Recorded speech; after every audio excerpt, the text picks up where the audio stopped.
T.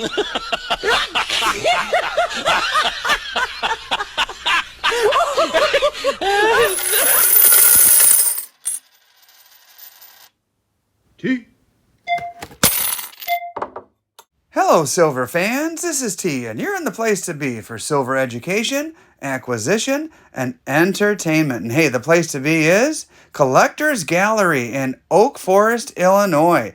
I made it just in time before closing. The owner, Sherrie, was nice enough to grant me an interview, and this is what ensued. Enjoy. Hi, Sherrie. Hey, Hi, how are you? Thank you so much for allowing me to come into your shop and video this evening. Thank you for having me. Absolutely. And you are Collector's Gallery here in Tinley Park. Oak Forest. Oak Forest. Oh, boy. We moved from Tinley. I'm glad we got that right Yes. and straightened out, first thing. Oak Forest, Illinois. Tell me a little bit about the shop. I am a full-service coin dealer for modern U.S. coins and foreign coins and old stuff. Vintage coins is my specialty. Okay. I deal in paper money as well as gold and silver bullion, sterling silver, jewelry, flatware, services, old pocket and wristwatches. We used to be big into collectibles. Unfortunately, that market has just kind of fallen away, so we're not really doing much of that anymore. Sounds like you do a lot. Yeah, How long have you been at it? I've been doing this personally 35 years. Wow.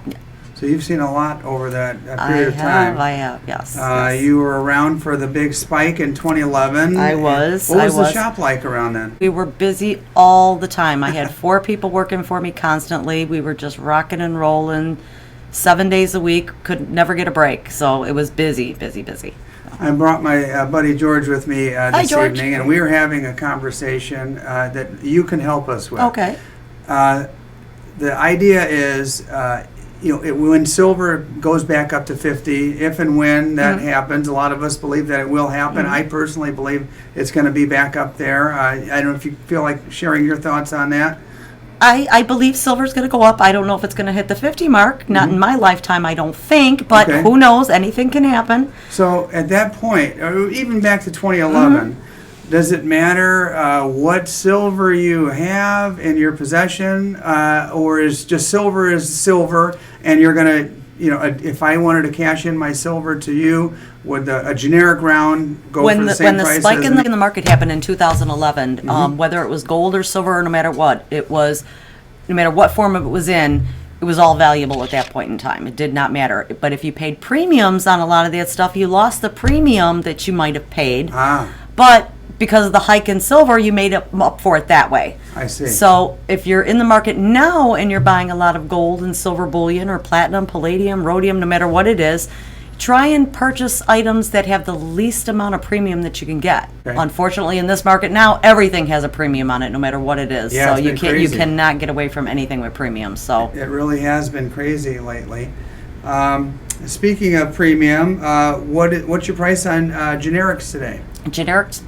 generic 1 ounce rounds and bars are $5 over spot. Okay. That's my usual standard number. If you're looking for a large quantity, I can do a little bit better. Okay. I'm going to have the 2020 Silver American Eagles in next week. Okay. 2022, I'm sorry. Oh, that's okay. I know 2022 what you Silver meant. American Eagles coming in next week. The premium in those is going to be around $10 over. Yeah, they're going to be Yeah. highly sought after. Everybody Right. wants the new year. Yeah, the U.S. Mint charges a big premium on that stuff. They're, again, talking about the premium. So, Yeah, well, $5 over spot seems to be about the lowest I've found anywhere. And Yeah. I'm talking throughout the state of Indiana, here in Illinois. Yeah. That seems to be the standard, and you're very competitive very there. competitive there, yes. How about junk? Junk silver? The premiums are fairly high on junk silver right now, and in my opinion, junk silver is a much, much better buy than Eagles, silver maple leafs, Krugerrand, any of that kind of stuff, because you're paying such a premium on that stuff. Right. 90% is what I steer a lot of my customers towards when they're Okay. looking for something the closest to the market that they can get, and that seems to work. Okay. I've got some viewer questions for Sure. you. Do you have any 1 ounce 1998 or 1999 Libertads? Do you have any Libertads I at all? have no Libertads at all. No, unfortunately, for whatever the reason, that seems to be a popular coin. That and anything Mexican coins, any type of Mexican silver, Mexican gold. Yeah. Don't ask me what the issue is, but Yeah. everybody wants it. I can't keep any. If I buy one piece, it's gone that same day. So I've for noticed whatever it the as reason. a relatively recent phenomenon. Yeah. I used to be able to pick up Libertads around Yeah, the same all amount the of time. time Yeah.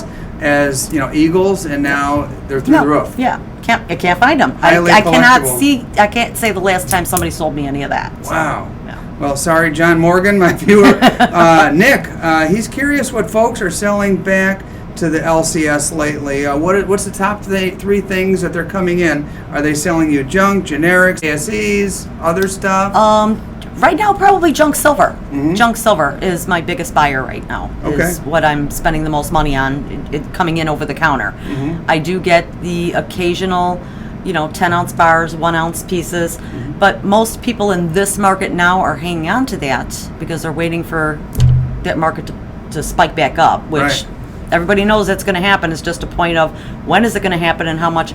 Just in the last week, silver's up over $1. Yeah. So, it's had a big jump in the last week. So people are trying to stay in the market, but people need money once in a while, and that's a liquid asset that people Stuff have. happens, So life happens. Yep. Absolutely. Exactly. Viewer named Duke wants to know, in your experience, in your 35 years, how have the clients changed over time? Are you seeing more stackers and less numismatic? Same? What have you noticed in your client base? Numismatics has always been numismatics. That's a solid client base, but that ranges to be older adults. The younger generation is going more towards stacking. Okay. Bitcoin is very popular, but I still have a very loyal fan base who wants physical property. Yes. They don't want to buy paper, which the older generation is big into that also. Okay, and I try to explain to my customers, if anything happens, guess what? You own a piece of paper. Yeah. You don't own a piece of silver. So Exactly. my client base is that. The Silver Kid wants to know about platinum. It seems like it's not really high on a lot of people's list of things to stack.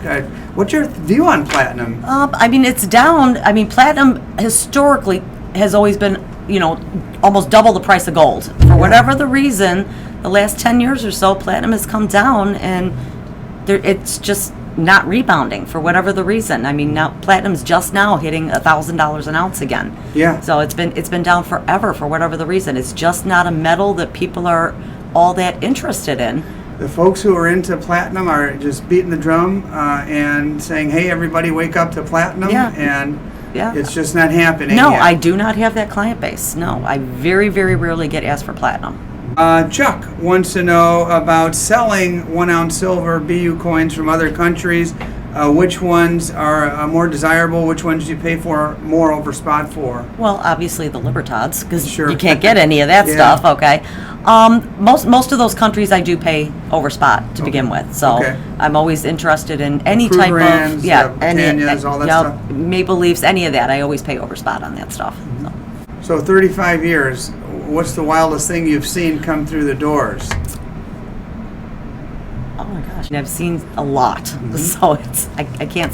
I've held $1 million coins in my hands. Really? That's very few things that unfortunately impress me anymore with this market. So in this world, it's I'm in an interesting business. I love what I do. Absolutely love coming to work every day. Love getting up I don't love getting up in the morning, but I love coming to work every day. I love what I do. I love talking to the people that I have. You have your unique fan base who are, the world's coming to an end, and then you have the people who are all gung-ho because they know the markets are going to go somewhere, okay, in the relative future. Sure. And then you have people who just don't care. They don't care. They buy a piece of silver because they think it's something that they should do. They're not avid in regards to it. So I get all that spectrum. So How did you get into it? I needed a job. They Okay. hired me when I was 17 years old. Okay. I sat at a desk for a year sorting wheat pennies for a whole entire year Oh my before I did gosh. anything. Right. You're in purgatory, huh? Yes, it was. It was penny hell.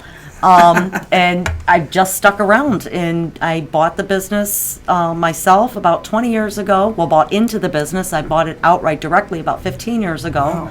And I've been fortunate, to love what you do, to come to work every day, to enjoy what you do is a bonus, because not many people can say that they can do that. I see such a range of people, and there's always something new I learn every day, no, even if it's something small, okay? I don't care what business you're in, if you don't keep your mind open to learning something new, what fun is it? Yeah, you're going to have people all over the world quitting their jobs and opening up shops now. Hey, because you know what? A lot of people have asked me, and I ask these dealers about what it's like. It's a very tough business to get into. You need a large bankroll to begin with. You better know what you're doing, because if you can't tell the difference between a coin that's real and a coin that's fake, you're going to get jacked every time. Yeah. And that goes with the same with gold and silver. There's a lot of fake stuff out there, so you better be knowledgeable in what it is that you're doing. Yeah, I just made a video with a dealer from Indianapolis who showed me a fake Benji. Like, people have stooped that low that they're faking, junk silver now. Right. Well, that crazy. might have been something that was done 30 years ago, too, for whatever the reason. Who knows? People, have rhyme or reason for the things that they do. I have no idea. But I see a lot of fake stuff, people who intentionally or unintentionally come in with that stuff. So if you're going to be in this business, you better know what you're doing. How about you personally? Are you a stacker? Are you a collector? Or you just strictly dealer now and it comes and goes? I'm strictly a dealer, comes and goes. Okay. I mean, I have no... I buy it, I sell it, I own it. So, when the shit hits the fan or the world comes to an end or whatever is going to go on, okay, I own plenty of it. I sell plenty of it. There's no reason for me to have a hoard of it hidden away. I own plenty of it as a business. So I don't collect anything. I look at it all day long. I don't want to look at it at home. But I can say, I've had it, I've held it, I've touched it. How about rookie stackers? Have you seen an influx of people over the last... Since the shutdown in March of 2020, I think a lot of people are getting into hobbies. Yes. What would you say to those rookie stackers who have gotten into the hobby or the lifestyle? Well, I the same thing I tell all my customers. If you're going to get into stacking, I have a lot of customers who are big into buying offline. Make sure you're buying from reputable companies. Make sure that whom you're dealing with, that they have a good return policy if you're not happy with what it is that you're buying. Okay. If you're buying off of JoJo's house of, coins, expect to get, taken advantage of. Yeah. There again, make sure you know what it is that you're buying, what it is that you're doing. I usually suggest to people, go to your local coin shop, not me necessarily, go to any local coin shop, hold it in your hand, look at what it is, familiarize yourself with what it is that you're doing and what you're holding, and then you'll feel more comfortable whether you come to somebody that you know, somebody that you don't know, but try and stick with people that you know that you can trust, okay, that give you a good vibe, okay, in doing business with them. Absolutely. You want to walk out the door feeling like and stay away from owning stay away from owning a piece of paper. That does you no good in the long run. Where do you get your inventory? Is it most of it walk through the door? Or do you have wholesalers? I deal with a lot of wholesalers around the country, between dealers in the United States. I don't do very much out of the country. I try to stay away from that. I don't want to deal with all the legal wranglings and everything that go along with that. So I mostly do all my business in the country, but I have an influx of clientele from around the country. Okay. So now, when I walked in, you were set up for a photo shoot here. You do eBay sales? Yes, I do. I don't do coins on eBay. I stay away from that. Okay. And I definitely do not do bullion on eBay. Okay. Problem with that is, if you're selling an ounce of silver or an ounce of gold on eBay, there's a 15% fee. Yes. So how do you reasonably price something? There's not a huge profit margin. There's no profit margin. When I'm selling it over the counter here, I'm only working on 2%. So to pay eBay 15% to sell that same piece of gold, that's brutal. Right. Okay. It's not fair to jack up the price that much for somebody. Yeah. Do you have a website? We do, collectorsgalleryllc.net. Awesome. I will put the link to that in the description so people can easily just click on it and find you.